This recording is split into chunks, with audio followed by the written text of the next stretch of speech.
పొద్దున పేపర్లో ఏం చూసామన్నా, నలుగురు టిఆర్ఎస్ పార్టీ ఎమ్మెల్యేలట.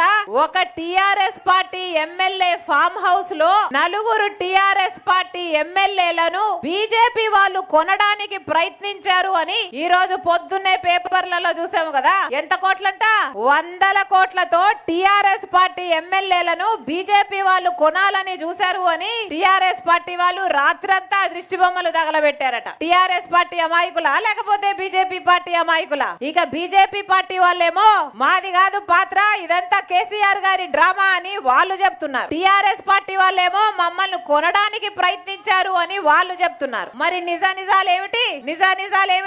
అసలు డబ్బులు దొరికితే బీజేపీ పార్టీ వాళ్ళను అరెస్ట్ చేశారు గాని కేసీఆర్ గారు టిఆర్ఎస్ పార్టీ వాళ్ళను ఎందుకు అరెస్ట్ చేయలేదు? ఎందుకు పోలీసులు అదుపులోకి తీసుకోలేదు? ఎందుకు విచారించలేదు? బీజేపీ వాళ్ళనేమో పోలీస్ స్టేషన్ కు తీసుకెళ్లారట, టిఆర్ఎస్ పార్టీ వాళ్ళనేమో ప్రగతి భవన్ కు తీసుకెళ్లారట. ఎందుకని? ఇంతవరకు ప్రగతి భవన్ నుంచి వాళ్ళు బయటికి రాలేదట, ఇంతవరకు మీడియా కంటికి కనిపించలేదట. ఒక మాట మాట్లాడదాం, ఒక మాట అడుగుదామంటే అసలు అత్తాపత్తా లేకుండా ఉన్నారట. ఎందుకని దాచిపెట్టుకుంటున్నారు కేసీఆర్ గారు? ఏం దాచిపెడుతున్నాడు కేసీఆర్ గారు? అసలు ఈ నలుగురు ఎమ్మెల్యేలు ఎవరైతే అమ్ముడు పోవాలనుకున్నారో వాళ్ళు అమాయకులు అని చెప్తున్నారే, వాళ్ళను కొనడానికి బీజేపీ వాళ్ళు ప్రలోభ పెట్టారు అని చెప్తున్నారే, నిజంగానే వీళ్ళు అమాయకులైతే మరి ఎందుకు దాచిపెట్టుకున్నారు అని అడుగుతున్నాం. అసలు ఈ ఎమ్మెల్యేలు మొట్టమొదట కాంగ్రెస్ పార్టీ నుంచి అమ్ముడు పోయి కదా కేసీఆర్ దగ్గర చేరారు. వీళ్ళు అమాయకులు ఎట్లా అవుతారు? అసలు వీళ్ళకి అలవాటు కదా అమ్ముడు పోవడం. నిజాలు ప్రజలకు తెలియాల్సిన అవసరం లేదా? అసలు బీజేపీ పార్టీ అధికారంలో ఉంది కదా, కేంద్ర శాఖ మీ చేతుల్లోనే ఉంది కదా, మరి సిబిఐ ఎంక్వైరీ మీరు ఎందుకు ఆదేశించలేరు అని బీజేపీ పార్టీని ప్రశ్నిస్తున్నాం. ఒకవేళ కేసీఆర్ గారు చెప్తున్నట్టే, టిఆర్ఎస్ పార్టీ నాయకులు చెప్తున్నట్టే టిఆర్ఎస్ పార్టీ ఎమ్మెల్యేలు నిర్దోషులైతే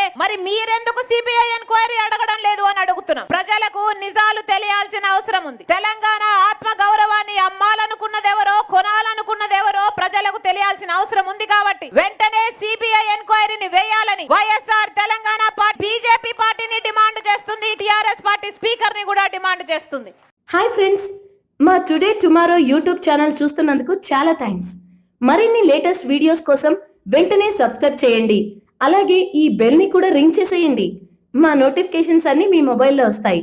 అలాగే మా వీడియోస్ మీకు నచ్చితే లైక్ చేయండి, షేర్ చేయండి, నచ్చకపోతే కామెంట్ చేయండి.